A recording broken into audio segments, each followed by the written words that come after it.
Good morning all of student.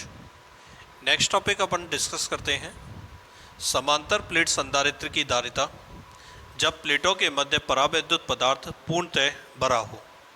Capacitance of parallel plate capacitor when dielectric material between plates is completely filled. मतलब ये मेरे पास कोई भी parallel plate capacitor दे रखा है जिस पर आपके पास एक प्लेट पॉजिटिवली चार्ज है और दूसरी प्लेट आपके पास नेगेटिवली चार्ज है। हम मान के चलते हैं, इसको मान के चलते हैं प्लेट P1, इसको मान के चलते हैं प्लेट P2। इसकी सरफेस चार्ज डेंसिटी पृष्ठ आवेश घनत्व प्लस सिग्मा और इसकी चार्ज डेंसिटी कितनी मान लेते हैं माइनस सिग्मा।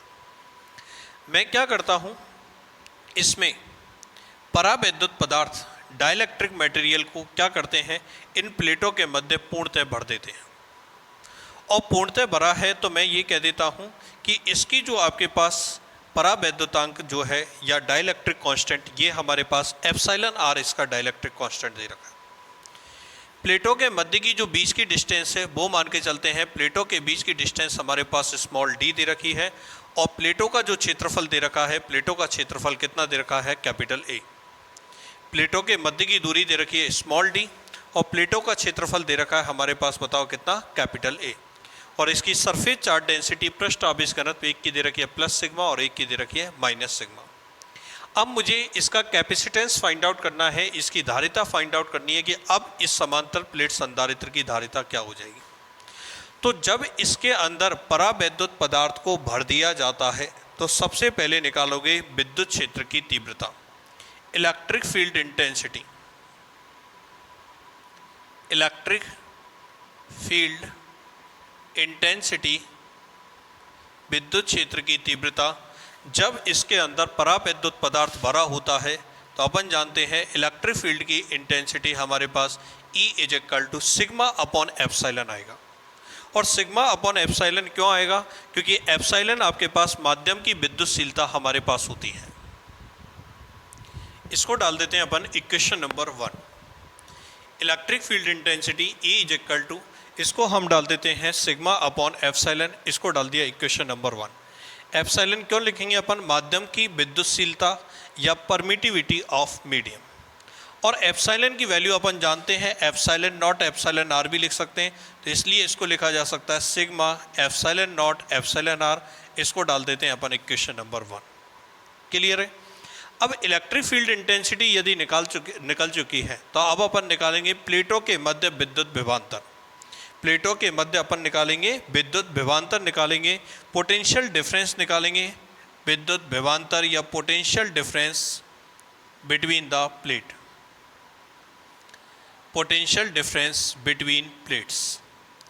यदि प्लेटों के बीच में विद्युत विभवांतर यदि हम निकालते हैं, प्लेटों के मध्य की दूरी है d, विद्युत क्षेत्र की तीव्रता है E, तो V is equal to E into D.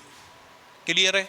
तो V is equal to E into d है, तो E की जगह मैं लिख देता हूँ sigma epsilon naught epsilon are और ये अपने पास स्मॉल डी। अगर इस प्लेट पर मैं चार्ज मानता हूँ प्लस क्यू, इस प्लेट पर चार्ज मानता हूँ minus Q, it means sigma is equal to पृष्ठ आवेश घनत्व सरफेस चार्ज डेंसिटी, सिग्मा को मैं रिप्लेस कर सकता हूँ Q अपॉन ए से। और Q अपॉन ए से जब रिप्लेस करोगे it means V is equal to आपके पास Q अपॉन ए रखो यहाँ पे, तो Q epsilon naught epsilon r A और small d, equation number 2। Clear, कोई दिक्कत। अब अपने को निकालनी है धारिता, कैपेसिटेंस। तो कैपेसिटेंस अपन जानते हैं फॉर्मूला क्या होता है, capacitance C is equal to Q upon B। Value put करेंगे अपन इक्वेशन नंबर 2 से, और जैसे ही इक्वेशन नंबर 2 से अपन वैल्यू पुट करेंगे C is equal to Q upon V की वैल्यू पुट करो Q, dB नीचे आ जाएगा, एप्सिलॉन नॉट एप्सिलॉन आर और कैपिटल A। Q से Q हमारे पास बोलो क्या हो जाएगा, कैंसिल आउट हो जाएगा। कैंसिल आउट होने के बाद हमारे पास capacitance C is equal to, बोलो क्या बचेगा, epsilon are epsilon naught A upon d. ये मेरे पास कैपेसिटेंस आएगा। इसका मतलब प्लेटों के बीच में यदि डाइलेक्ट्रिक मटेरियल या परावैद्युत पदार्थ को भर दिया जाता है तो कैपेसिटेंस हमारे पास ये तो थी जब वैक्यूम भरा था epsilon naught E upon D, जो कि लास्ट क्लासेस में हम लोगों ने निकाला था। और यदि इसके अंदर एप्सिलॉन आर मान की अपन ने क्या किया, परावैद्युत पदार्थ या डाइलेक्ट्रिक मटेरियल को भर दिया, तो यहाँ पे मैं कह सकता हूँ C is equal to epsilon r C निर्वात। तो निर्वात में जितनी भी कैपेसिटेंस हमारे पास थी उसका कितने टाइम्स हमारे पास कैपेसिटेंस हो जाता है, एप्सिलॉन आर टाइम्स हमारे पास कैपेसिटेंस हो जाता है। तो विद्युत जो हमारे पास धारिता होगी वो एप्सिलॉन आर टाइम्स हमारे पास विद्युत धारिता होगी। बोलो क्लियर, कोई दिक्कत यहाँ तक? तो यदि हमसे एक नंबर के क्वेश्चन में ये पूछें कि यदि प्लेटों के मध्य परावैद्युत पदार्थ को भर दिया जाता है तो इस स्थिति में धारिता निर्वात की उपस्थिति में धारिता का कितना गुना होता है, तो आपके पास हो जाएगा एप्सिलॉन आर टाइम्स। और बाकी सीधा पूछे तो C is equal to epsilon are epsilon naught E upon d, ये मेरे पास क्या होता है, कैपेसिटेंस होता है। क्लियर है बच्चों, कोई दिक्कत? तो सिंपल सी बात है, हम क्या लिखेंगे, समांतर प्लेट संधारित्र, ठीक है, पैरेलल प्लेट कैपेसिटर जिसकी प्लेटों का एरिया या क्षेत्रफल कैपिटल है, प्लेटों के बीच की डिस्टेंस दे रखी है स्मॉल डी, और इसका जो पृष्ठ आवेश घनत्व दे रखा है प्लस सिग्मा और इसका कितना माइनस सिग्मा। और हम क्या करते हैं, इसमें एप्सिलॉन आर डाइलेक्ट्रिक कांस्टेंट का डाइलेक्ट्रिक मटेरियल इसके अंदर फिलअप कर देते हैं। फिलअप करने के बाद सबसे पहले इलेक्ट्रिक फील्ड इंटेंसिटी निकालते हैं। तो कल अपन पढ़ चुके, जब परावैद्युत पदार्थ भरा होता है तो सिग्मा अपॉन एप्सिलॉन, और एप्सिलॉन की जगह मैंने लिख दिया एप्सिलॉन नॉट एप्सिलॉन आर, ठीक है। नेक्स्ट अपन ने क्या किया, पोटेंशियल डिफरेंस कर भी मैंने डिस्कस किया था, ध्यान हो तो C is equal to Q upon B होता है। तो सबसे पहले हमें B निकालना पड़ेगा, तो B निकाला, और B निकालने के लिए हमें किसकी ज़रूरत पड़ेगी, E की। तो अब उल्टा प्रोसीजर कर दो, पहले E निकाला फिर B निकाला और फिर हमने C is equal to Q upon B का फॉर्मूला लगा दिया। क्लियर? अब कोई ये कहता है कि सर समांतर प्लेट संधारित्र की धारिता हम निकालते हैं लेकिन अभी परावैद्युत पदार्थ को हमने पूर्णतः भरा है। अब हम परावैद्युत पदार्थ को पूर्णतः नहीं भर रहे, बल्कि इसकी जगह पर क्या कर रहे हैं, हम इसको आंशिक भरते हैं। पूर्णतः भरने की जगह अब हम इसको क्या भरते हैं, आंशिक भरते हैं। इसका मतलब पार्शियली फिल्ड अप करते हैं, पार्शियली फिलअप करते हैं। पहले तो फुली कर रहे हैं, अब अपन इसको क्या करते हैं, पार्शियली फिल्ड करें। तो इस कंडीशन में क्या होगा, कहना क्या चाह रहा है आपके पास वो सुनो। ये मेरे पास पैरेलल प्लेट दे रखी है, इस प्लेट का नाम डाल देता हूं मैं P1, दूसरी प्लेट का नाम डाल देता हूं P2। इस पर पॉजिटिव चार्ज हमारे पास दे रखा है, दूसरे पर नेगेटिव चार्ज दे रखा है। एक की चार्ज डेंसिटी अपन प्लस सिग्मा मानते हैं, दूसरे की चार्ज डेंसिटी माइनस सिग्मा मानते हैं। और प्लेटों के बीच की जो डिस्टेंस है, प्लेटों के बीच की डिस्टेंस ये हमारे पास स्मॉल d गिवन है। और प्लेटों का एरिया जो दे रखा है वो दे रखा है कैपिटल A। ये तो अभी तक सब जो कॉमन हमने पढ़ा है वही चीज़ है। अब मैं क्या करता हूँ, इसको पार्शियली फिल्ड अप करता हूँ, मतलब इसका एरिया तो कैपिटल A ही रहेगा, लेकिन इसके जो डिस्टेंस जो है स्मॉल d की जगह मैं ऐसे कुछ एरिया के अंदर भर देता हूँ। ये मान के चलो मैंने स्मॉल t एरिया के अंदर इसको फिलअप किया है, और इसका डाइलेक्ट्रिक कांस्टेंट जो दे रखा है वो कितना दे रखा है, एप्सिलॉन आर।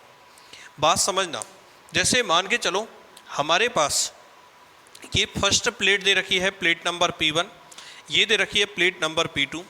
अब मैं इसके अंदर डाइलेक्ट्रिक जो मटेरियल भर रहा हूँ उसका एरिया तो इतना ही है, लेकिन उसकी मोटाई जो है, उसकी मोटाई को मैंने स्मॉल t मान लिया है।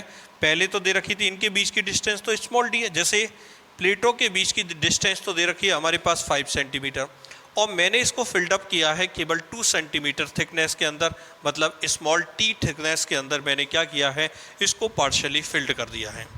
अब इस पार्शियली फिल्ड करने में, इस कंडीशन में मुझे क्या करना है, इसकी कैपेसिटेंस फाइंड आउट करनी है कि इसकी कैपेसिटेंस कितनी होगी। क्लियर है? अब एक काम करो, मुझको ये बताओ डाइलेक्ट्रिक मटेरियल या परावैद्युत पदार्थ जो भरा हुआ है वो कितनी मोटाई में भरा हुआ है। तो आपका आंसर होगा टी मोटाई में, कितनी थिकनेस में, टी मोटाई के अंदर तो डाइलेक्ट्रिक मटेरियल हमारे पास भरा हुआ है। और मैं आपसे ये कहूँ कि इनके बीच की डिस्टेंस यदि स्मॉल डी है तो कितनी मोटाई में आपके पास वैक्यूम या निर्वात उपस्थित है। तो आप कहोगे स्मॉल डी में से यदि टी चला जाता है इतनी मोटाई में तो हमारे पास निर्वात या वैक्यूम उपस्थित है। और यदि मीडियम की बात करते हैं तो मीडियम हमारे पास स्मॉल टी मोटाई में उपलब्ध है। यस और नो, क्लियर है ना। डी माइनस टी में तो क्या उपलब्ध है हमारे पास, डी माइनस टी में तो निर्वात, क्योंकि टी को हटा दो रिमेनिंग हमारे पास डी माइनस टी बचेगा, उसमें निर्वात है, ये निर्वात है, ये भी हमारे पास थिकनेस निर्वात की है। बाकी इसमें माध्यम है तो स्मॉल टी मोटाई में माध्यम। अब हम जानते हैं इलेक्ट्रिक पोटेंशियल विद्युत विभव अदिश राशि होती है, विद्युत विभव अदिश राशि होती है। तो आप क्या काम करो कि निर्वात में विभव अलग निकालो, उसके बाद माध्यम में विभव अलग निकालो और दोनों विभवों को अपन ऐड कर देंगे तो हमारे पास रिजल्टेंट विभव निकल के आ जाएगा। यही बात समझ में। हम क्या करेंगे, दो चीज़ अलग अलग निकालो, अपने पास निर्वात के अंदर पोटेंशियल डिफरेंस अलग निकालो, जो परावैद्युत पदार्थ हमारे पास भरा हुआ है, डाइलेक्ट्रिक मटेरियल भरा हुआ है, उसमें अलग से निकालो और दोनों को क्या कर देंगे, ऐड कर देंगे। तो सबसे पहले तो अपन ये कहते हैं प्लेटों के मध्य, प्लेटों के मध्य निर्वात उपस्थित होने पर, निर्वात उपस्थित होने पर विद्युत क्षेत्र की तीव्रता,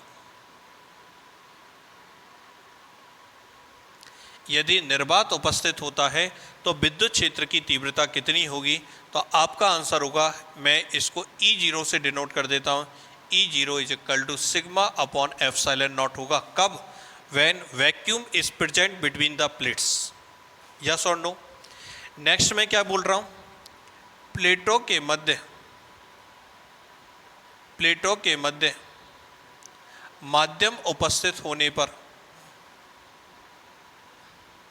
प्लेटों के मध्य माध्यम उपस्थित होने पर विद्युत क्षेत्र की तीव्रता, मतलब यदि मीडियम उपस्थित होता है जिसका डाइलेक्ट्रिक कांस्टेंट एप्सिलॉन आर दे रखा है, जिसका डाइलेक्ट्रिक कांस्टेंट एप्सिलॉन आर दे रखा है, तो इलेक्ट्रिक फील्ड इंटेंसिटी E1 से लिख देता हूँ, ये होगा सिग्मा अपॉन एप्सिलॉन, या मैं लिख सकता हूँ sigma epsilon naught epsilon r, equation number 2। Yes और नो।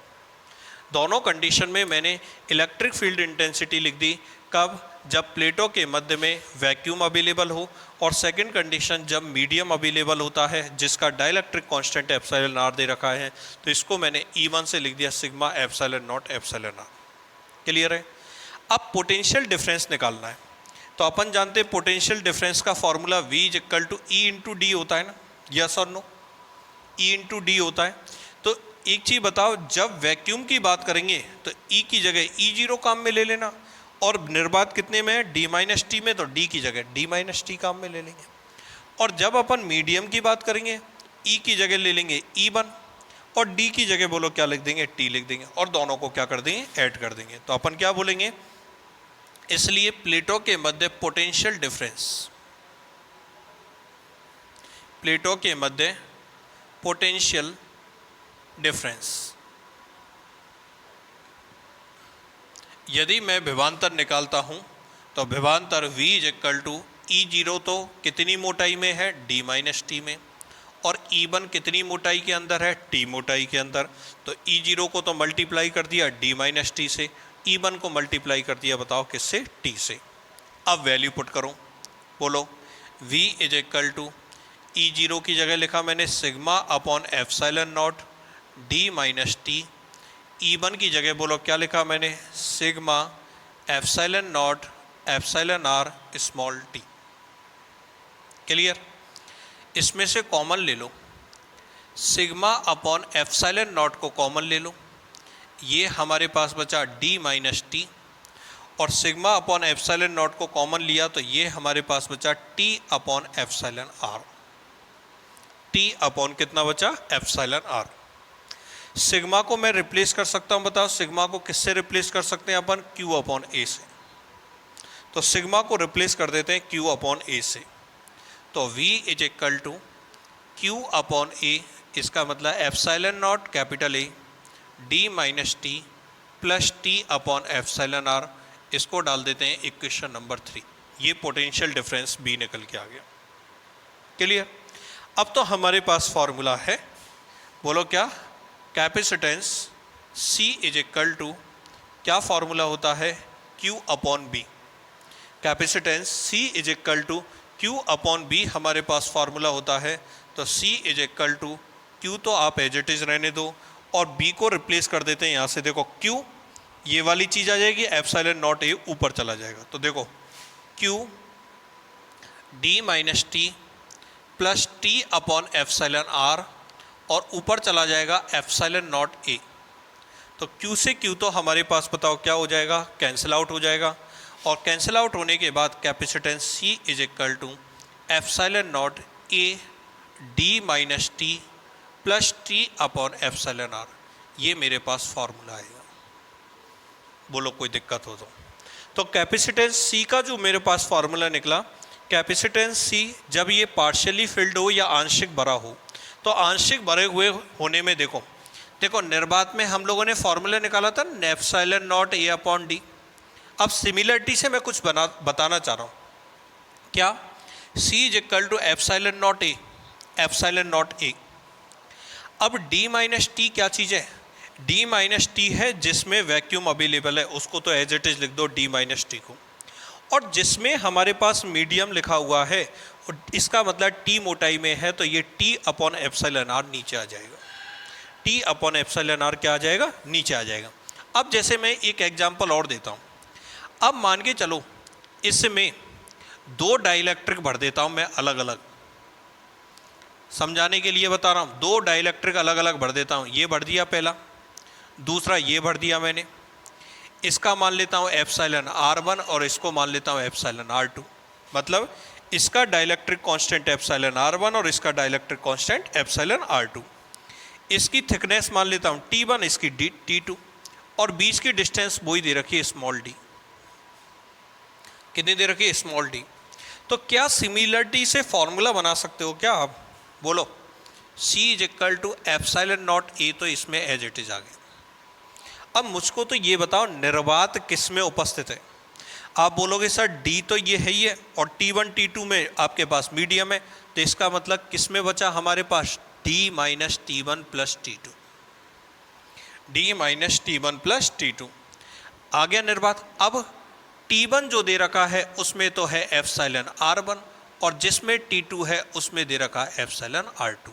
ये सिमिलरिटी से मैंने फॉर्मूला बना दिया। क्लियर? तो फॉर्मूला ध्यान रखोगे, यदि आंशिक भरा होता है तो epsilon naught A D minus T plus T upon epsilon are. और यदि मान के चलो पूरा ही कंप्लीट भरा हुआ है, पूर्णतः भरा हुआ है, तो अभी अपन ने निकाला था epsilon are epsilon naught A upon D. और निर्वात यदि उपस्थित होता है तो निर्वात में तो अपन हमने भी लास्ट क्लास में पढ़ा था epsilon naught A upon D. तो तीन फॉर्मूले मैंने डिस्कस किए।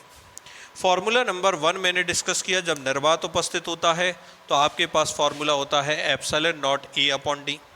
जब माध्यम उपस्थित होता है तो ये होता है epsilon are epsilon naught A upon D. और यदि हमारे पास किसी भी तरीके का आंशिक रूप से भरा होता है तो हमारे पास फॉर्मूला हो जाता है C epsilon naught A D minus T और प्लस अपने पास कितना t upon epsilon r. Clear है बच्चों? कोई प्रॉब्लम यहाँ तक? नेक्स्ट अपन डिस्कस करते हैं, अगर समांतर प्लेट संधारित्र की धारिता हम फाइंड आउट करेंगे, लेकिन अब प्लेटों के मध्य, जैसे अभी मैंने एक एग्जांपल दिया था कि दो परावैद्युत पदार्थों को हमने भरा है।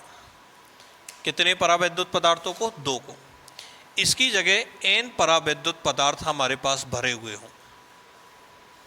कितने परावैद्युत पदार्थ? n परावैद्युत पदार्थ यदि हमारे पास भरे हुए हों। क्या बोल रहा हूं मैं? देखना, समांतर प्लेट संधारित्र की वही धारिता या कैपेसिटेंस फाइंड आउट करेंगे। कब? जब n परावैद्युत पदार्थ एन परावैद्युत पदार्थ भिन्न भिन्न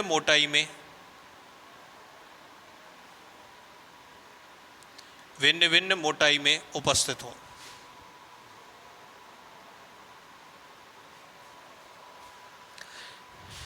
एन डाइलेक्ट्रिक मटेरियल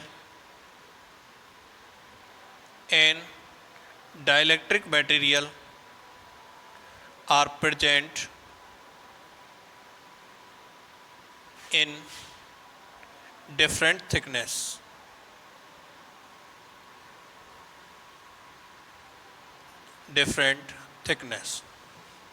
भिन्न भिन्न मोटाई में हमारे पास उपस्थित हो एंड डाइलेक्ट्रिक मटेरियल। तो इस कंडीशन में कैपेसिटेंस कितना होगा, ये चीज मुझको फाइंड आउट करनी है। देखते हैं अपन, ये मेरे पास कोई भी समांतर प्लेट संधारित्र पैरेलल प्लेट कैपेसिटर दे रखा है, जिसकी एक प्लेट पॉजिटिवली चार्ज है, दूसरी प्लेट नेगेटिवली चार्ज है। इसका नाम डाल देते हैं P1, इसका नाम डाल देते हैं P2। इसकी surface charge density plus sigma और इसकी surface charge density minus sigma. और हमारे पास दे रखा है प्लेटों के बीच की जो डिस्टेंस है वो दे रखी है स्मॉल d, प्लेटों के मध्य की दूरी। अब इसमें अपन भिन्न भिन्न मोटाई डिफरेंट थिकनेस की क्या करते हैं, डाइलेक्ट्रिक मटेरियल को भरते हैं। जैसे मान के चलो मैंने डिफरेंट डाइलेक्ट्रिक इसके अंदर भरे, तो डिफरेंट डाइलेक्ट्रिक्स को मैं किस तरीके से भर रहा हूँ वो देखना आप। ये पहला डाइलेक्ट्रिक मटेरियल भरा, इसको इस तरीके से मैं डिनोट कर देता हूँ। ये दूसरा डाइलेक्ट्रिक मैंने भरा, इसको इस तरीके से डिनोट कर देता हूँ। ये तीसरा डाइलेक्ट्रिक भरा मैंने, इसको मैं क्रॉस से डिनोट कर देता हूँ। अलग, इससे ये पता लग जाएगा ये अलग अलग तरीके के। ऐसे फोर्थ को भरूंगा, फिफ्थ को भरूंगा, ऐसे ही लास्ट वाला जो मैंने भरा है, ये लास्ट वाला जो मैंने भरा है, ये आपके पास जो मैंने भरा है, ये एनवा आपके पास डाइलेक्ट्रिक मटेरियल मैंने भरा है।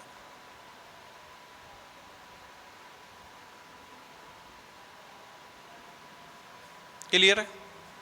अब सुनना बच्चों, इसकी थिकनेस पहले वाले की, मतलब यहां से लेके यहां तक की, इसकी थिकनेस मान लेता हूं T1, इसकी थिकनेस T2, अगले की T3 और लास्ट वाले की Tn। इसके बीच में बहुत सारे डाइलेक्ट्रिक भरे हुए हैं, 5 तरीके के, 8 तरीके के, 10 तरीके के, जितने तरीके के मानोगे उतने तरीके के।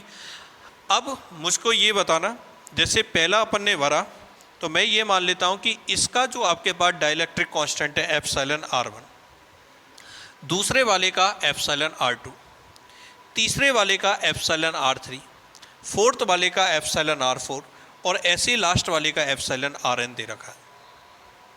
इसका दे रखा है फर्स्ट वाले का एप्सिलॉन R1, दूसरे वाले का एप्सिलॉन R2, अगले वाले का एप्सिलॉन R3 और लास्ट वाले का दे रखा है एप्सिलॉन Rn। अब बात समझ में आई? कोई दिक्कत है यहाँ तक? क्लियर है? ओके। तो मैं ये कहूँगा, एक पैरेलल प्लेट कैपेसिटर जिसमें T1, T2, T3 dash Tn thickness के एन डाइलेक्ट्रिक मटेरियल भरे हैं, जिनके dielectric constant respectively epsilon R1, epsilon R2, epsilon R3 dash epsilon R1। Clear है? अब एक चीज़ देखना, अभी तो इसमें वैक्यूम अवेलेबल है इतनी थिकनेस में, इधर भी इतनी थिकनेस में वैक्यूम अवेलेबल है। तो मैं ये कहूँ कि निर्वात या वैक्यूम कितनी थिकनेस में अवेलेबल है, तो आपका आंसर होगा D minus T1 plus T2 plus T3 plus dash Tn। Clear है? तो एक चीज़ बताओ, प्लेटों के मध्य विद्युत क्षेत्र की तीव्रता, electric field intensity between the plates when vacuum is available, जब निर्वात उपस्थित होता है तो विद्युत क्षेत्र की तीव्रता हम जानते हैं सिग्मा अपॉन एप्सिलॉन नॉट होती है। यस और नो? होती है ना? जब निर्वात उपस्थित होता है तो हमारे पास E0 is equal to sigma upon epsilon naught, ये हमारे पास क्या होती है? विद्युत क्षेत्र की तीव्रता। ठीक है? अब क्या होंगे, एन डाइलेक्ट्रिक मटेरियल दे रखें तो अपन ये कहेंगे एप्सिलॉन आर मान का परावैद्युत पदार्थ उपस्थित होने पर, एप्सिलॉन आर मान का परावैद्युत पदार्थ उपस्थित होने पर विद्युत क्षेत्र की तीव्रता हमारे पास E1 इज इक्वल टू क्या हो जाएगी, sigma upon epsilon naught epsilon R1। Yes और नो। केवल इसके अंदर इलेक्ट्रिक फील्ड इंटेंसिटी अगर ये एप्सिलॉन R1 उपस्थित होता है तो E1 is equal to sigma upon epsilon naught epsilon R1। ठीक है, क्या मैं सिग्मा अपॉन एप्सिलॉन नॉट को E0 से लिख सकता हूं, और E0 से लिख सकता हूं तो इसको लिख सकते हैं E0 upon epsilon R1 equation number 2। बोलो, अगर एप्सिलॉन R1 मान की परावैद्युत पदार्थ को भरते हैं तो E1 is equal to E0 upon epsilon R1। और ऐसे ही मान के चलो यदि एप्सिलॉन R2 मान का परावैद्युत पदार्थ भरा हो, परावैद्युत पदार्थ डाइलेक्ट्रिक मटेरियल यदि भरा हो, तो इस कंडीशन के अंदर डाइलेक्ट्रिक मटेरियल एप्सिलॉन R2 का, तो अब तो डायरेक्ट कह सकते हो E2 इज इक्वल टू, बोलो क्या, E0 upon epsilon R2 equation number 3। और इसी तरीके से एप्सिलॉन R मान का यदि आपके पास डाइलेक्ट्रिक मटेरियल भरा हो तो इसको लिख सकते हो En is equal to E0 upon epsilon Rn equation number 4। बोलो, कोई दिक्कत हो तो। इसका निकाल दिया, इसका निकाल दिया, इसका निकाल दिया, ऐसे लास्ट वाले का डायरेक्ट निकाल दिया। ERn मान का अगर हो तो electric field intensity En is equal to E0 upon epsilon Rn होगी। ठीक है, अब निकाल दो प्लेटों के मध्य विभवांतर। बोलो, पोटेंशियल डिफरेंस यदि निकालोगे प्लेटों के बीच में, यदि पोटेंशियल डिफरेंस अपने को निकालना है तो पोटेंशियल डिफरेंस कैसे निकालोगे, देखना। पहले तो वैक्यूम E0 कितनी थिकनेस में है लिख रखा है मैंने, वैक्यूम D माइनस बोलो T1 plus T2 plus dead dash Tn। Clear है। उसके बाद E1 मतलब एप्सिलॉन R1 कितनी मोटाई में है, T1 में। E1 को मल्टीप्लाई करोगे T1 से, E2 को मल्टीप्लाई करोगे T2 से, और ऐसे ही En को मल्टीप्लाई करोगे, बोलो किससे, Tn से मल्टीप्लाई करो। क्लियर है। सबकी वैल्यू पुट करो। V is equal to E0, ये हो गया D minus T1 plus T2 plus dead dash Tn। Clear है। E1 की वैल्यू पुट करोगे E0 upon epsilon R1 T1, इसको पुट करोगे E0 upon epsilon R2 T2 plus dead dash E0 upon epsilon Rn, और बोलो कितना, Tn। Okay, E0 को सब में से बाहर निकाल दो तो पोटेंशियल डिफरेंस जब V निकालोगे तो E0 को पूरा बाहर निकाल लो। अब क्या बचेगा, इधर तो बच रहा है मेरे पास D minus T1 plus T2 plus dead dash Tn, ये बचा। इधर क्या बचेगा, T1 अपॉन एप्सिलॉन R1। आगे क्या बचेगा, T2 अपॉन एप्सिलॉन R2, और dead dash Tn upon epsilon Rn। Clear है, कोई दिक्कत। E0 को किससे रिप्लेस कर सकते हो बताओ, सिग्मा अपॉन एप्सिलॉन नॉट से।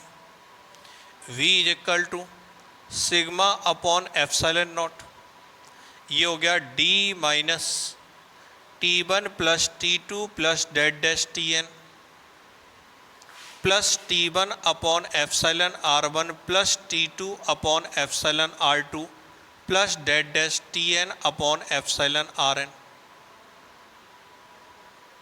क्लियर। और सिग्मा को लिख सकते हो Q अपॉन A, तो V is equal to Q upon A लिखेंगे तो epsilon naught A D minus T1 plus T2 plus dead dash Tn plus T1 upon epsilon R1 plus T2 upon epsilon R2 plus date dash T N upon epsilon R N. Clear? कोई दिक्कत? इसको डाल देते हैं equation number 5। निकल गया potential difference. अब तो कोई दिक्कत है ही नहीं। We know that C is equal to धारिता, C इज इक्वल टू बोलो क्या होता है Q अपॉन B। तो V की वैल्यू पुट करोगे तो V की वैल्यू पुट करो, बोलो Q, नीचे क्या आ जाएगा बोलो D minus T1 plus T2 plus date dash Tn plus T1 upon epsilon R1 plus T2 upon epsilon R2 plus date dash बोलो कितना Tn अपॉन एप्सिलॉन Rn।